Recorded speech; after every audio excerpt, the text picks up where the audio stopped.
హల్లెలూయా హల్లెలూయా హల్లెలూయా.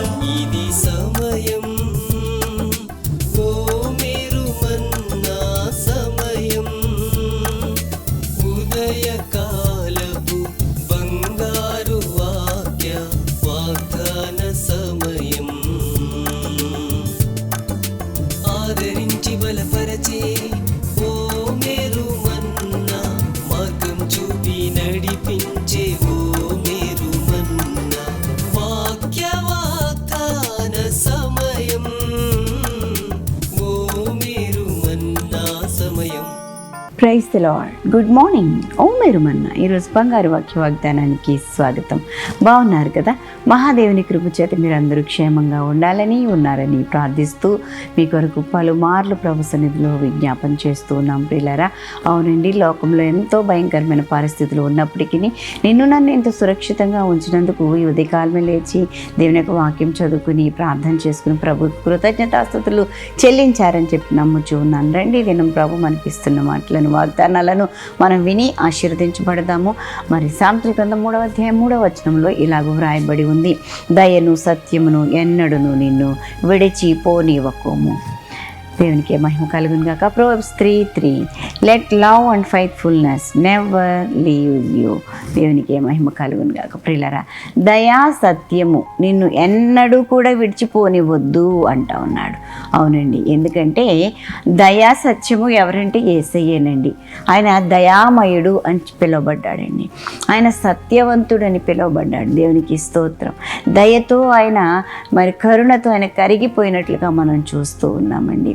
మరి దేవుని యొక్క వాక్యాన్ని చదవటానికి యేసయ్య మరి ఆ యొక్క పుస్తకపు చుట్టను మందిరంలో విప్పినప్పుడు ఆయన యెషయా గ్రంథాన్ని చదువుతూ ఉన్నప్పుడు ప్రియులారా, ఆయన దయగల మాటల కంటే వారు ఆశ్చర్యపోయారటండి. అప్పటి వరకు వారు చదువుతున్నారు కానీ వాళ్ళకి ఏమీ వంట పట్టలేదేమో. ఆయన ఎప్పుడైతే యేసయ్య గ్రంథపు చుట్టని విప్పి చదవటం ప్రారంభించారో వారి కన్నులు తెరవబడ్డాయి. ఇందులో ఎంత దయ ఉందా, దేవుని వాక్యం ఎంత దయగలదా అని చెప్పేసి ఆ దయగల మాటలకు వారు ఆశ్చర్యపోయారు అని చెప్పేసి దేవుని యొక్క వాక్యంలో మనం చూస్తూ ఉన్నాం. ఇక సత్యం అంటే ఎవరు అంటే యేసయ్య చెప్తూ ఉన్నారండి 14వ అధ్యాయం యోహాను సువార్తలో. ప్రియులారా, యేసే మార్గము సత్యము జీవమై ఉన్నట్టుగా మనం చూస్తున్నాం. కాబట్టి దయను సత్యమును నువ్వెన్నడూ విడిచిపెట్టొద్దండి. అవి మనలను రక్షిస్తాయి, అవి మనలను స్థిరంగా నిలబెడతాయి.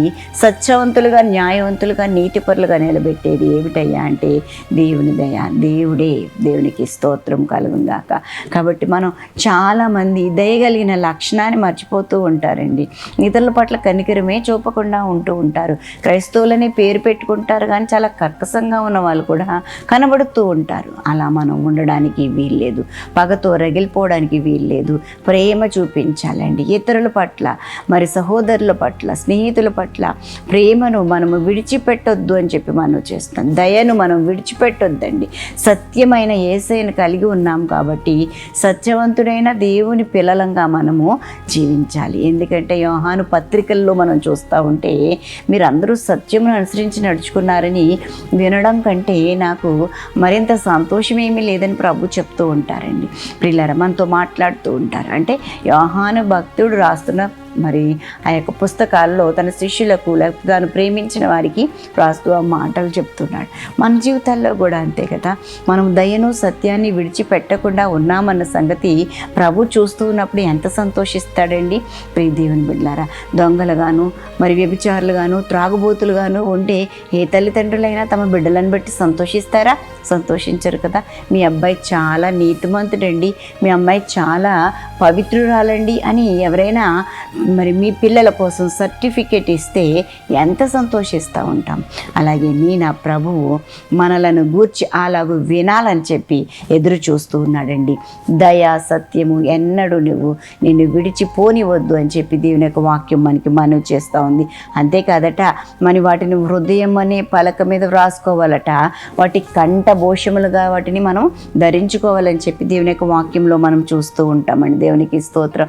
కంఠభూషణములుగా అంటే ఏవేవో నెక్లెస్లు మనం ధరించక్కర్లొద్దండి, ఏవేవో వజ్ర వైడూర్యాలు బంగారాలు మనం ధరించవలసిన పని లేదు. కానీ ఈ దయను సత్యమును మన కంఠభూషణములుగా మనం ధరించుకుంటే ప్రియ దేవుని బిడ్డలారా మనము నిజమైన అందంతో జీవిస్తామని చెప్పి తెలియజేస్తూ ఉన్నాను. సౌందర్యవతులుగా మనం కనబడతామని చెప్పి, మరి సౌందర్యవంతుడుగా నీవు కనబడతావని చెప్పి వాక్యాన్ని బట్టి తెలియజేస్తూ ఉన్నాను. దేవునికి స్తోత్రం, హల్లెలూయా. కాబట్టి ప్రియ దేవుని బిడ్డలారా, దేవుని యొక్క వాక్యమే దయ అండి, దేవుని యొక్క వాక్యమే సత్యం అండి. వాక్యాన్ని అనుసరించి నడుచుకోండి, ఇంకా మనకి ఏది అవసరం లేదు. ప్రియ దేవుని బిడ్డలారా, ద్వితీయోపదేశకాండం 6వ వచనంలో మనం చూస్తే ప్రభు మనకిచ్చిన ఆజ్ఞలు కట్టడలు మన ప్రవర్తనలో ఉండాలని చెప్పేసి అక్కడ మనకి చెప్పబడడం చూస్తూ ఉన్నాము. మరి దేవుని సన్నిధిలో హెబ్రీయులకు రాసిన పత్రిక 10వ వచనం చూస్తే నేను నా శాసనాలు వారి మనసులో ఉంచుతాను, వాటిని వారి హృదయాల మీద వ్రాస్తాను అని చెప్పేసి ప్రభు మాట్లాడుతూ ఉన్నాడు. కాబట్టి ప్రియ దేవుని బిడ్డలారా, మన యొక్క జీవితాలలో దేవుని యొక్క సన్నిధిని, ఆయన యొక్క దయను, ఆయన సత్యమును, ఆయన మాటలను మన హృదయం అనే పలక మీద రాసుకోవాలి, మన కంఠభూషణములుగా వాటిని ధరించుకోవాలి. అవే మనకి ఆభరణాలని చెప్పి తెలియచేస్తున్నాను. తద్వారా మనము దీవించబడతాము, అనేక మందికి మేలుకరంగా ఉంటాము. కాబట్టి ఇదే నాన్న ప్రియులారా, ఇంకా ఎక్కడైనా దయ అనేది, జాలి గుణం అనేది, ఏసేలాంటి గుణాలు లోపిస్తే సరి చేసుకోవడానికి ఒక అవకాశాన్ని మనకి ఇచ్చి ఇది నన్ను సజీవుడిగా ప్రభు ఉంచాడన్న సంగతి మర్చిపోకుండా ప్రియులారా, ఎందుకు ప్రభు ఈ మాటలు హెచ్చరిక ద్వారా మనతో మాట్లాడుతున్నాడు అర్థం చేసుకుంటూ ప్రభు కొరకు జీవించుతాము, దయా సత్యము కలిగి బ్రతుకుతాము. అలాంటి కృపచేత పరిశుద్ధాత్మ దేవుడు మనలందరినీ నింపి నడిపించి ఆశీర్వదించునుగాక. ఆమేన్. ప్రియ దేవుని బిడ్డలారా, ఇదేనా బర్త్డేస్, వెడ్డింగ్ యానివర్సరీస్ జరిపించుకొచ్చిన వారికి శుభాలు తెలియజేస్తున్నాను. ఈ నూతన వస్త్రంలో నూతనమైన దీవెనలు ప్రభు మీకు ప్రసాదించునుగాక. మీ కొరకు ఒక వాగ్దానం జ్ఞాపకం చేస్తాను. 2 కొరింథీయులకు రాసిన పత్రిక 12వ వచనం, నా కృప నీకు చాలును, నా శక్తి పరిపూర్ణమగుచున్నది. దేవునికి మహిమ కలుగును గాక. ఆయన కృప మనకి సరిపోతుందండి.